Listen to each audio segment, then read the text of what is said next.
राधे राधे, जय श्री हरि। कार्तिक मास में पीपल पतवार की कथा सुनने का विशेष महत्व है। हिंदू धर्म में कार्तिक मास में पीपल सींचने की प्रथा कई राज्यों में है। इसे सींचते समय पूरे महीने एक कथा सुनने का विधान भी है।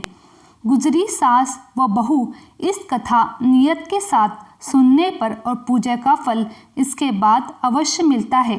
गुजरी सास व बहू की इस कथा नित्य नियम के अनुसार पूजा के फल को बताया गया है। हिंदू धर्म में कार्तिक महीने में भगवान विष्णु व तुलसी माता के साथ विभिन्न देवी देवताओं की पूजा का विधान भी है, जिनमें पीपल व पतवारी पूजा भी शामिल है। इस पूजन से जुड़ी एक गुजरी की कथा काफ़ी प्रसिद्ध है, जिसे कार्तिक महीने में पीपल पतवारी पूजते समय पूरे महीने सुना जाता है। आज हम आपको पीपल पतवारी की वही कथा बताने जा रहे हैं। पीपल पतवारी की कथा। एक समय एक गुजरी थी। उसने अपनी बहू को एक दिन दूध दही बेचने को कहा। वह बेचने गई तो रास्ते में औरतें पीपल पतवारी सींचते हुई दिखी। इस पर उनसे उन औरतों से पूछा कि यह क्या कर रही है। औरतें ने कहा कि हम पीपल पतवारी सींच रहे हैं, इससे घर में धन धान्य बढ़ता है और खोया पति भी मिल जाता है। बहू बोली, ऐसी बात है तो मैं पानी की जगह दूध व दही से सींचूंगी। गुजरी बहू ने रोज दूध दही बेचते समय पीपल पतवारी को दूध दही से सींचना शुरू कर दिया। जब सास दूध दही के रुपए मांगती तो वह कह देती कि महीना पूरा होने के बाद हिसाब कर दूंगी। इसके बाद जब कार्तिक का महीना पूरा हो गया तो पीपल पतवारी के चरणों में वह पड़ गई। इस पर पीपल पतवारी ने पूछा कि क्या बात है, तो उसने कहा, आज सास दूध दही का हिसाब मांगेगी। पीपल पतवारी बोली कि मेरे पास तो रुपए नहीं है, यहाँ पत्थर और पान के टुकड़े हैं, जिसे ले जा। बहू वही साथ ले गई और उसे एक अलमारी में रख दिया। इसके बाद डर के मारे वह चादर ओढ़ के सो गई। कुछ देर में सास बोली, बहू दूध दही के रुपए ला। बहू बोली, मैं ले आई हूँ, वह अलमारी में रख दिए हैं। सास ने अलमारी खोला तो देखा तो उसमें हीरे मोती जगमगा रहे थे। धन का भी ढेर लगा था। सास ने बहू को आवाज़ लगाई, बहू इतना धन कहाँ से लाई। बहू ने आकर देखा तो सच में धन का भंडार भरे थे। इस पर बहू ने सास को सारी बात बता दी। सास ने कहा, अब मैं भी कार्तिक मास में पीपल पतवारी को सींचूंगी। इसके बाद जब कार्तिक मास आया तो सास दूध दही बेचने लगी। वहाँ दूध दही बेचने के बाद खाली हांडी में पानी डालकर उसे पीपल पतवारी में पानी डाल देती। पूर्णिमा के दिन उसने अपने बहू से कहा कि वह उससे दूध दही के रुपए मांगे। जब बहू ने रुपए मांगे तो वह पीपल पतवारी के चरण पकड़कर कहने लगी, मुझे बहू रुपए मांग रही है। इस पर पीपल पतवारी ने उसे भी पत्थर व पान के टुकड़े दिए, जिसे सास ने अलमारी में जाकर रख दिए। इसके बाद जब बहू ने अलमारी खोलकर देखी तो उसमें कीड़े मकोड़े मिले। इस पर जब कोई कहने लगा कि बहू तो सत की भूखी थी, लेकिन सास ने धन की भूखी होकर पीपल पतवारी को सींचा था, इसलिए उसे फल नहीं मिला। कथा के अंत में कहा जाता है कि पतवारी माता ने जैसा बहू को फल दिया वैसा सबको दे, और जैसा सास को दिया वैसा किसी को न दे। बोलो पीपल पतवारी माता की जय। अब कार्तिक मास की कथा का हम श्रवण करेंगे। कार्तिक माह में पवित्र नदी या जल से स्नान और कार्तिक मास की कथा का विशेष महत्व माना गया है। इस पूरे माह में कार्तिक स्नान और भगवान विष्णु की आराधना की जाती है। कार्तिक मास की कथा सुनी जाती है, इससे सांसारिक पापों को नाश होता है और भगवान श्री हरि की विष्णु की कृपा प्राप्त होती है। कार्तिक स्नान व कार्तिक मास की कथा पुराणों में बड़ी महिमा बताई गई है। आइए जानते हैं कार्तिक मास की कथा। कार्तिक मास की कथा। एक नगर में एक ब्राह्मण और ब्राह्मणी रहते थे। वे रोजाना 7 कोस दूर गंगा यमुना में स्नान करने जाते। इतनी दूर आने जाने से ब्राह्मणी थक जाती। तब ब्राह्मणी कहती थी कि हमारा एक बेटा होता तो कितना अच्छा रहता। बेटे की बहू आती तो हमें घर वापस जाने पर खाना बना हुआ मिलता और बहू घर का काम भी कर लेती। ब्राह्मणी की बात सुनकर ब्राह्मण ने कहा कि तूने बात तो सही कही है, चल मैं तेरे लिए बहू ला ही देता हूँ। ब्राह्मण ने कहा कि एक पोटली में आटा डालकर कुछ मोहरे रख दे। ब्राह्मण के कहे अनुसार ब्राह्मणी ने पोटली बांध कर दी और पोटली लेकर ब्राह्मण चल गया। ब्राह्मण अभी कुछ दूर गया ही था, उसे यमुना के किनारे बहुत ही सुंदर लड़कियां दिखाई दी। वे रेत में घर बनाकर खेल रही थी।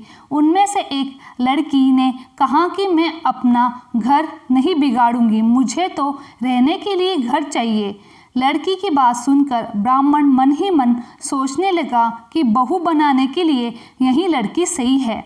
जब वहाँ लड़की जाने लगी तो ब्राह्मण भी उसके पीछे पीछे उसके घर तक चला गया। वहाँ जाकर ब्राह्मण ने कहा, बेटी अभी कार्तिक मास चल रहा है, इसीलिए मैं किसी के घर खाना नहीं खाता। मैं आटा लेकर आया हूँ, तुम अपनी माँ से पूछ लो कि क्या वह मेरे लिए आटा छान कर 4 रोटी बना देगी। यदि वह मेरा आटा छान कर रोटी बनाएगी तो मैं ही रोटी खाऊंगा। लड़की ने जाकर अपनी माँ से सारी बात कह दी। माँ ने कहा, ठीक है, जाकर बाबा से कह दे कि वह अपना आटा दे दे, मैं रोटी बना दूंगी। जब वह आटा छानने लगी तो आटे में से मोहरे निकले। वह सोचने लगी कि जिस के आटे में इतनी मोहरे हैं उसके घर में कितने मोहरे होंगे। तब ब्राह्मण खाना खाने बैठा तो लड़की की माँ ने पूछा, बाबा आप अपने लड़के की सगाई करने जा रहे हो क्या? तब ब्राह्मण ने कहा, मेरा बेटा तो काशी पढ़ने गया हुआ है, लेकिन यदि तुम कहो तो खांड कटोरी से विवाह करके तेरी बेटी को अपने साथ ले जाऊं। लड़की की माँ ने कहा, ठीक है बाबा, और खांड कटोरे से शादी करके ब्राह्मण के साथ भेज दिया। ब्राह्मण ने घर आकर कहा, रामू की माँ दरवाज़ा खोल, देख तो तेरे लिए बहू लेकर आया हूँ। ब्राह्मणी बोली, दुनिया ताने मारेगी, अब आप भी मारने लगे? हमारे तो 7 जन्म तक कोई बेटा बेटी नहीं है, तो बहू कहाँ से ले आओगे? ब्राह्मण ने कहा कि तू दरवाज़ा तो खोल और देख। जब ब्राह्मणी ने दरवाज़ा खोला तो सामने बहू खड़ी देखा। उसने बहू का स्वागत किया और आदर सत्कार करके अंदर ले आई। अब ब्राह्मण और ब्राह्मणी स्नान करने जाते तो बहू घर का सारा काम करके खाना बनाकर रखती, वहाँ अपने कपड़े धोती, रात को पैर दबाती। इस तरह काफ़ी समय बीत गया। ब्राह्मणी ने अपने बहू से कहा कि बहू कभी भी चूल्हे की आग मत बुझने देना और मटके का पानी खत्म होने न देना। एक दिन चूल्हे की आग बुझ गई। तब बहू भागी भागी अपनी पड़ोसन के पास गई और कहा कि मेरे चूल्हे की आग बुझ गई है, मुझे थोड़ी आग चाहिए। मेरे सास ससुर 4 बजे आ जाएंगे, वहाँ थके हारे आएंगे, इसलिए मुझे उनके लिए खाना बनाना है। तब पड़ोसन ने कहा, तू तो बावली है, तुझे यहाँ दोनों मिलकर पागल बना रहे हैं, इनके कोई बेटे नहीं हैं। बहू ने कहा, नहीं ऐसा मत बोलो, इनका बेटा तो बनारस काशी में पढ़ने गया हुआ है। तब पड़ोसन ने कहा, यह तुझे झूठ बोलकर लाए हैं, इनका कोई बेटा नहीं है। अब बहू पड़ोसन की बातों में आ गई, कहने लगी, अब आप ही बताओ मैं क्या करूं? पड़ोसन ने कहा, क्या करना क्या है? जब तुम्हारे सास ससुर आए तो जली फूकी रोटी बनाकर देना, बिना नमक की दाल बनाकर देना, खीर की कटही में दाल और दाल की कढ़ी में खीर बना देना। वहाँ पड़ोसन की सारी सीख लेकर घर आ गई। जब उसके सास ससुर घर आए तो उसने ना तो उनका आदर सत्कार किया, ना ही उनके कपड़े धोए। जब उसने सास ससुर को खाना दिया तो सास बोली, बहू आज यह रोटी जली फूकी क्यों है? दाल भी अलूनी है। तब बहू पलट कर जवाब दिया कि एक दिन ऐसा खाना खा लोगे तो कुछ बिगड़ नहीं जाएगा तुम्हारा। सास ससुर को खरी खोटी सुनाकर वह फिर से पड़ोसन के पास गई। बोला कि अब आगे क्या करना है? पड़ोसन ने कहा, अब तुम 7 कोठों की चाबी मांग लेना। अगले दिन जब स्नान करने के लिए सास ससुर जाने लगे तो बहू अड़ गई, बोलने लगी कि मुझे 7 कोठों की चाबी चाहिए। तब ससुर ने कहा, इसे चाबी दे दो, आज नहीं तो कल इसी का ही है। तब सास ने बहू को चाबी दे दी। सास ससुर जाने के बाद जब बहू ने दरवाज़ा खोला तो देखा किसी में अन्न भरा है, किसी में धन भरा है, किसी कोठे में बर्तन पड़े हैं। जब उसने सबसे ऊपर वाला 7वां कोठा खोला तो देखा शिवजी, पार्वती माता, गणेश जी, लक्ष्मी माता जी, पीपल पथवारी, कार्तिक के ठाकुर, राई दामोदर, तुलसा जी का बिड़वा, गंगा यमुना, 33 कोटि देवी देवता विराजमान है। वहीं पर एक लड़का चंदन की चौकी पर बैठा माला जप रहा है। यह सब देखकर उसने लड़के से पूछा, तू कौन है? तब लड़का बोला, मैं तेरा पति हूँ, अभी दरवाज़ा बंद कर दे, जब मेरे माता पिता आएंगे तब दरवाज़ा खोलना। यह सब देखकर बहू बहुत खुश हो गई और 16 श्रृंगार कर सुंदर वस्त्र पहनकर अपने सास ससुर का इंतजार करने लगी। उसने अपने सास ससुर के लिए अच्छे अच्छे पकवान बनाए। जब उसके सास ससुर घर पर आए तो उसने उनका आदर सत्कार किया, प्रेम पूर्वक खाना खिलाया। पैर दबाते हुए बहू ने कहा कि माँ, आप इतनी दूर गंगा यमुना स्नान करने के लिए जाती हो, आप थक जाती हो, इसलिए आप घर पर ही स्नान क्यों नहीं किया करती? यह सुन सास कहने लगी, बेटी, गंगा यमुना घर पर तो नहीं बहती है। तब उसने कहा, हाँ माँ जी, बहती है, चलो मैं आपको दिखाती हूँ। जब बहू ने 7वां कोठा खोलकर दिखाया तो उसमें शिवजी, पार्वती, गणेश जी, लक्ष्मी जी, पीपल पतवारी, कार्तिक के ठाकुर, राई दामोदर, तुलसा जी का बिड़वा, गंगा यमुना बह रही है और 33 कोटि देवी देवता विराजमान है।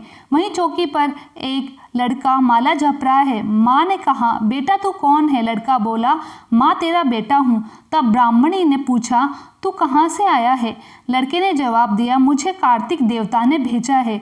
बुढ़िया ने कहा कि बेटा, यह दुनिया कैसी मानेगी कि तू मेरा बेटा है? बुढ़िया ने कुछ विद्वान पंडितों से मदद मांगी। पंडितों ने कहा, इस पार बहू बेटा खड़े हो जाए और उस पार बुढ़िया खड़ी हो जाए। बुढ़िया ने चमड़े की अंगियां पहनी हो और छाती में से दूध की धार निकलकर बेटे की दाढ़ी मूछ भीगे और पवन पानी से गठजोड़ा बंधे, तब मानेंगे कि यह बुढ़िया माई का बेटा है। उसने ऐसा ही किया। चमड़े की अंगियां फट गई और छाती में से दूध की धार निकलकर बेटे की दाढ़ी मूछ भीग गई। पवन पानी से बहू बेटे का गठजोड़ा बन गया। यह सब देखकर ब्राह्मण ब्राह्मणी खुशी का ठिकाना न रहा। हे कार्तिक के ठाकुर, जैसे ब्राह्मण ब्राह्मणी को बेटा बहू दिया वैसा सबको देना। कार्तिक मास की कथा सुनने वाले को, कार्तिक मास की कथा कहने वाले को, हुकारा भरने वाले को सब पर कृपा करना। यहाँ कार्तिक मास की कथा हम आशा करते हैं कि आपको पसंद आई होगी तो वीडियो को लाइक, शेयर और सब्सक्राइब करना ना भूलें। आप सभी का धन्यवाद।